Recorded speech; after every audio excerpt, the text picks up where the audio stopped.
Laughter echoed through the bustling workshop when Evelyn Hayes walked in. 19 years old, clad in grease-stained jeans, she seemed out of place in the high-stakes environment of the auto shop. She was just the mechanic's daughter, and nobody took her seriously. Mr. Reynolds, the impeccably dressed boss in a tailored Armani suit, had just challenged her in front of everyone to fix a mysterious engine that had stumped his top engineers from Axiom Dynamics. The cameras were already rolling on their phones, ready to record her certain failure. But the moment the hood was open, Evelyn's gaze sharpened. Then, she said something that silenced the entire room. No one could have predicted the revelation she was about to unleash. The sun had barely risen over the Detroit skyline when Evelyn, Evie, pulled on her worn-out hoodie and slipped quietly into Hayes & Son Auto Repair, the shop her father had owned and operated for over 2 decades. Her sneakers were scuffed and her fingers were already smudged with grease, a testament to the work she'd put in before dawn. She wasn't supposed to be there today. This was for the professionals. Executives from Axiom Dynamics, a major automotive tech firm, were coming for a formal diagnostic session. Her father's instructions were clear: stay away. But Evie had a strange feeling, a pull toward the garage she couldn't explain. She didn't know why, but she knew she had to be there. At precisely 8 a.m., a gleaming black Lincoln Navigator pulled up. Mr. Reynolds stepped out, wearing an expensive suit and shoes so polished they reflected the dim garage lights. He even wore sunglasses, despite being indoors. Work stopped. No one spoke. Reynolds wasn't just a boss. He was the legendary fixer for Axiom Dynamics. When a problem was too big or too complex, he was the one they called in. Even senior vice presidents followed his every command. Today, he'd brought something special: an engine from a concept vehicle not yet released to the public. The word was, it was impossible to repair. Reynolds scanned the garage with a look of undisguised disdain. His team followed, wheeling in a platform covered by a heavy tarp. When they pulled it off, the shop's mechanics gathered, intrigued, but their interest quickly turned to confusion. One scratched his head. Another hooked up a diagnostic tool, but it only spat out a stream of errors. No one could make sense of it. Reynolds stood with his arms crossed, his expression unreadable. Off to the side, Evie watched silently until her elbow knocked against a metal bucket. The loud clang made everyone turn and look at her. Reynolds' sharp gaze landed on her. Evie's eyes widened, expecting a reprimand. But Reynolds just smiled, a cruel, mocking smirk. "Whose kid is this?" he asked loudly. The room was silent. Then he added, "Wait a minute. You're the mechanic's daughter, right?" She nodded slowly. Reynolds looked at his team and chuckled. "Well, gentlemen, since none of you has a clue, why don't we give the little princess a shot? Maybe she has a magic touch. What do you think?" His team snickered. Evie's father stepped forward, his face etched with worry. But before he could speak, Evie calmly held up a hand. Reynolds' tone hadn't shaken her. It had solidified her resolve. She walked forward quietly, with a confidence that seemed to make each footstep echo like a heartbeat. She said nothing. She approached the engine, ran a hand over its cold metal casing, and let her instincts take over. Her father had taught her to read an engine like a book. This one wasn't whispering. It was screaming. She looked at the manifold, then at a component near the fuel injector. Her brow furrowed. Everyone watched, anticipating her failure. But instead, she calmly stated the unexpected. "This engine isn't broken." All activity in the shop ceased. Reynolds' arrogant smirk vanished. Evie's voice was steady. "It's programmed to act broken." The air grew cold. Her father stared, dumbfounded. She continued, explaining that the error codes were fakes, trapped in a deliberate loop. "Someone designed this engine to fool diagnostics," she added. The room was dead silent. Reynolds stepped closer, his voice like ice. "Who told you that?" he asked. Evie slowly looked up at him. "Nobody," she answered.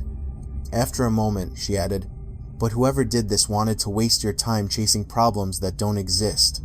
No one moved. This wasn't a guess. In less than a minute, Evie had unraveled a mystery that a team of professionals had spent hours trying to solve, and what she would say next would shake the entire company. A 5-second silence stretched on. Even the fluorescent lights seemed afraid to buzz. Reynolds stared at her, his curiosity replaced by something harder to read: suspicion. veiled by authority. He stepped closer, their faces inches apart. His voice dropped to a near threat. "Are you accusing my engineers of fraud?" he asked, each word slow and deliberate. Evie didn't look away. She didn't flinch. "Not your engineers," she replied calmly. "Someone higher up." Inside, her heart was hammering, but her voice remained even. She had no documents, no hard evidence, but she had a lifetime of experience and an intuition honed by growing up in a garage, not a boardroom. Reynolds' team exchanged uneasy glances. One of them, Marvin, an older technician with oil stains on his shirt and weary eyes, was the first to break the silence. "Sir, I have to admit, I noticed the same error codes were just repeating on the diagnostics, even after a reset," the mechanic said nervously. "Something felt off, but I just assumed it was a software glitch." A sharp glare from Reynolds instantly silenced him. Evie calmly walked over to the diagnostic tablet. Her fingers flew across the system, tapping through hidden menus. Then she turned the screen for everyone to see. "Look," she said, "the loop resets every 91 seconds. That's not a bug. It's a feature. It's hiding what's really going on underneath." Then, she input a rapid sequence of commands, backdoor shortcuts an average user would never see. It was a secret language, a technique known only to someone with a deep, intrinsic understanding of the system. A moment later, a secondary diagnostic layer appeared on the screen. It was followed by a bright red warning. "Internal sabotage detected." A collective gasp went through the room. A second message flashed. "Firmware tampering located. Source: Axiom Dynamics HQ." The whole shop was stunned into silence. Evie's father, who hadn't moved an inch, finally walked over. "Evelyn, where did you learn to do that?" His voice trembled slightly. "Last summer, I reverse engineered their diagnostics app," she said, not taking her eyes off the screen. "I wanted to understand how it really works, not just what it shows you." The color drained from Reynolds' face. He lunged forward and snatched the tablet from Evie's hands, staring at it as if it might explode. The confidence in his voice was gone, replaced by a thin, brittle edge. "Get out, now." Fives. But it was too late. At the back of the shop, a young apprentice in a gray Axiom Dynamics polo shirt had been standing by. He was holding his phone. He had recorded everything: the flashing sabotage alert, Evie's determined face, and Reynolds' stunned expression. "This is going viral," he whispered. Evie's father held up his hands, trying to de-escalate the situation. "Let's not make this worse. I'm sure there's an explanation for this." But Evelyn took a deep breath and faced the room. Her voice was no longer shaking. It was firm and clear. "No," she said. "There's no explanation that fixes this. Someone hid a massive problem and deliberately covered it up, hoping no one would notice. My being here today, that wasn't an accident." The Axiom team looked at each other, doubt flickering in their eyes. The foundation of trust in their leadership was visibly cracking. Reynolds was no longer intimidating. His expensive suit suddenly looked less like a symbol of power and more like ill-fitting armor. Suddenly, the front garage door rolled open. A woman in a navy blue pantsuit entered, followed by two men wearing federal security badges. She carried herself with authority. The clicks of her heels on the concrete floor echoed in the silent room. The badge on her jacket glinted in the light. "National Transportation Safety Commission," she said, her voice serious. "We received an anonymous report regarding a prototype with falsified engine data. Where is the unit?" All eyes turned to Evie. She pointed, not at the engine, but at the man who had tried to humiliate her just an hour before. Reynolds' mouth opened, but no words came out. The agent walked over to Evelyn. "Who discovered this?" she asked. Evie hesitated for a heartbeat. Then she answered, her voice quiet but clear. "I did." That one sentence resonated through the shop like a thunderclap. For several seconds, no one moved. The agent raised an eyebrow, not in doubt, but in acknowledgement. Then she turned to her team. "Secure the unit," she commanded. "Get a full data copy. No one leaves this facility." A quiet panic filled the room. Cell phones vibrated. Whispers broke out. Marvin leaned over to a fellow mechanic and said softly, "That kid just dismantled an empire." Reynolds, sweating now, tried to regain control. "There's been a mistake. She's not affiliated with us." She has no clearance to access that system. This is a violation of protocol. She needs to be removed immediately." The agent didn't even look at him. "She may not be authorized," she replied. "But if it wasn't for her, we wouldn't know any of this. You should be thanking her." Reynolds opened his mouth to argue again, but no words came out. His jaw tightened. He glared at Evie, no longer with authority, but with a much darker emotion: fear, hatred, the feeling of power slipping through his fingers. Evie felt it. She knew she had just uncovered something far bigger than she had imagined. Her hands began to tremble slightly, not from fear, but from the sheer weight of what she had done. She hadn't just found a flaw. She had exposed a dangerous secret at one of the biggest companies in the industry. Her father came to her side, his voice low. "Evelyn, you have no idea what you've started. They're not going to forget this." "I don't want them to forget," she replied softly. "I want them to fix it." Just then, another black SUV pulled up outside. The doors opened, and a man in a dark blue overcoat stepped out, followed by 2 more federal agents. His hair was graying at the temples, his eyes sharp and analytical as they swept the room. He walked with a quiet authority that needed no introduction. The entire garage fell silent again as he entered. "Evelyn Hayes," the man said, his voice calm and even. Evie nodded, visibly nervous, trying to steady her breathing. "I'm Director Thompson," he said, "from DARPA. You've identified a firmware manipulation pattern that could result in catastrophic engine failure at high speeds. This kind of defect can get people killed. You saved lives today." Evie blinked, unable to believe what she was hearing. I just did what felt wrong. And that instinct," Thompson replied, "is more valuable than half the engineers I've ever worked with." Behind him, an agent handed him a tablet. He studied it for a moment, then looked back at Evie. "You reverse engineered their diagnostic system on your own?" She nodded again. Thompson watched her silently, then spoke. "Our team has been trying to decode Axiom's firmware signature for 7 months. You did it in 2 minutes. He paused. "I want to offer you something."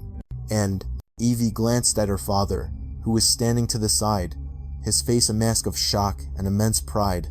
"A federal research internship," Thompson continued. "Full clearance. Washington. You'll work with our top analysts. We'll cover everything. Travel, housing, your education." Evie opened her mouth, but no words came out. "You're not in trouble," Thompson added.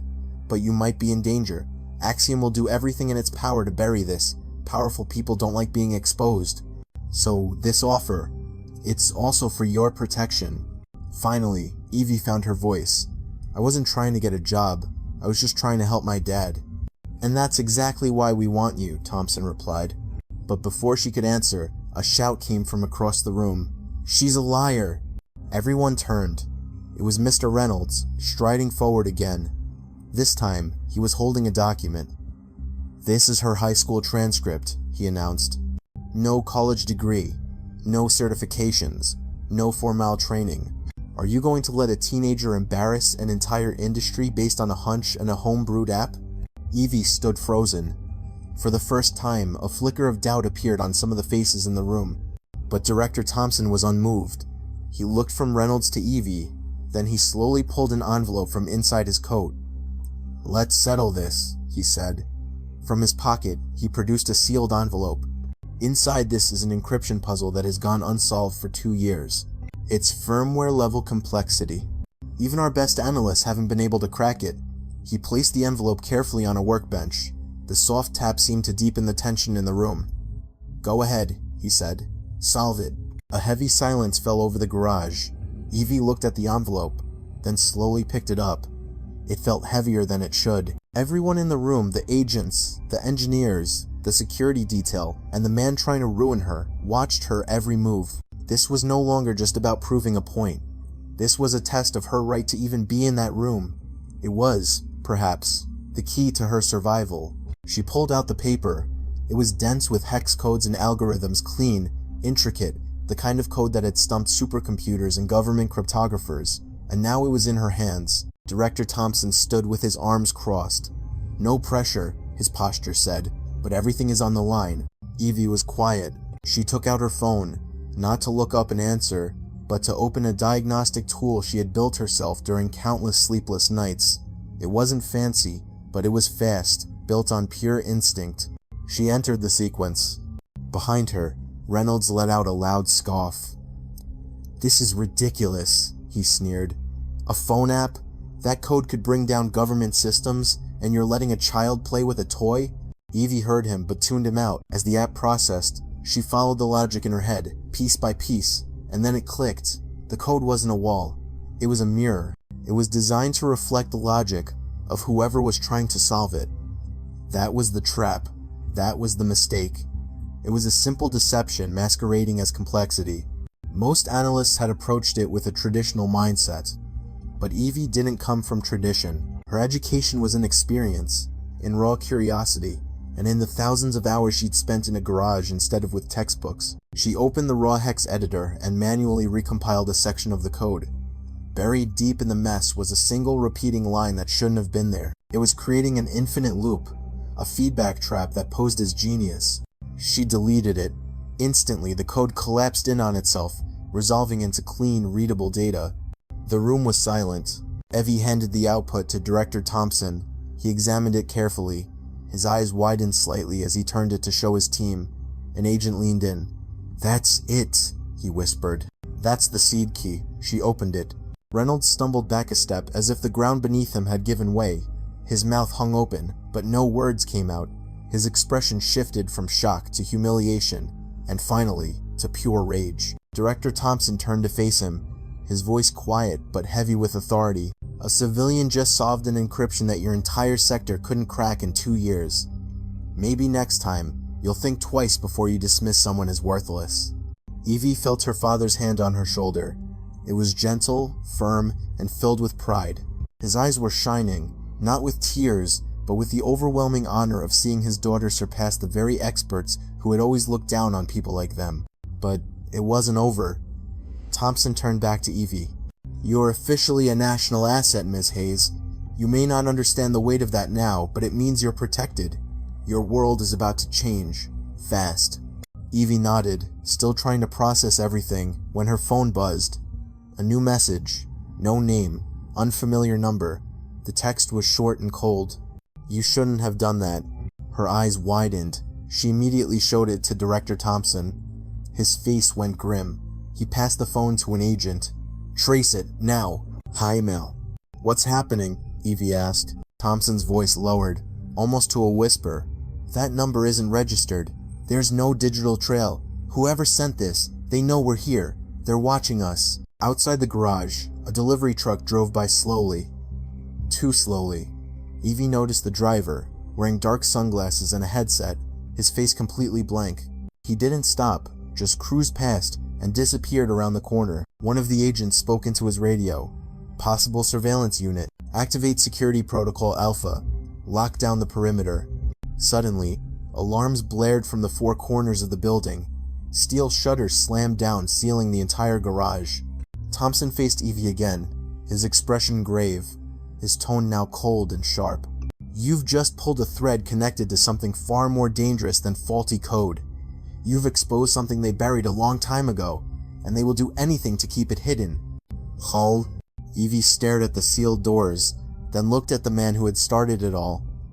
"What happens now?" she asked. Thompson took a deep breath. "Now, they come for you." Suddenly, the lights in the ceiling flickered. A brief stutter, but it was enough. Every agent drew their weapon. Thompson yelled into his headset, scanning the surroundings. Evie stood frozen, her heart pounding in her chest. A few hours ago, she was just a girl in a garage. Now, she was a target. Thompson spun around. "We're leaving. Now. This location is compromised." Her father moved in front of her, protectively. "Where are you taking her?" "To a classified safe house," Thompson answered. "It's the only way to keep her alive. The person who sent that message is connected to a covert program we thought was shut down years ago." He paused, his voice heavy. "It appears we were wrong." Evie was rushed out the back of the garage, where another armored black SUV was waiting. The second she was inside, it sped off. Evie could barely breathe. Every turn of the wheels felt like it was pulling her deeper into a life she never chose. Across from her, Thompson opened a reinforced case and pulled out a compact tablet. He handed it to Evie. What you cracked wasn't just an old code. It unlocked access to a forgotten project, classified, off the books, known to only a handful of people. They called it Project Chimera. Thompson watched her. Only 8 people knew of its existence. 6 are dead, 1 disappeared, and now someone is trying to bring it back online. Evie's hands trembled as she opened the file, but it wasn't just code or schematics she saw. It was a complete blueprint for an AI defense system capable of controlling all of the nation's critical infrastructure: nuclear facilities, military satellites, armed drones, banking networks, everything. And that's when she saw it. The AI had a name, Malakai, and according to the tablet, her solution was what had just woken it up. Her voice was a whisper. "You mean, I activated it?" Thompson nodded grimly. "And now it knows who you are." Before he could say more, the SUV screeched to a violent halt. "We've been made," the driver yelled. A black drone dropped from the sky and exploded behind them. A fireball erupted, shoving the SUV forward. Evie's head slammed against the headrest. The world spun. Thompson threw open the door and pulled her out, just as gunfire rained down from a nearby rooftop. "Move! Get her to fallback point, Charlie!" he shouted. Agents formed a human shield around Evie as they sprinted down a narrow alley. Her father followed, limping badly from the blast. "Dad!" Evie screamed as he stumbled. Thompson grabbed her. "We can't stop, there's no time." But Evie struggled, trying to go back. Another drone whined overhead, closing in, its targeting light a deadly red dot. Suddenly, a second black SUV, one they didn't recognize, careened into the alley and rammed the drone from below, smashing it to pieces in midair. The door opened, and a man stepped out. He was tall, with sharp features, cold blue eyes, and a long brown coat that billowed in the wind like a flag. His eyes met Evie's. "Everything changed the moment you took that step," he said, his voice calm amidst the chaos. "If you want to live, you'll come with me. Now." Director Thompson raised his weapon. "Who are you?" The man didn't even flinch.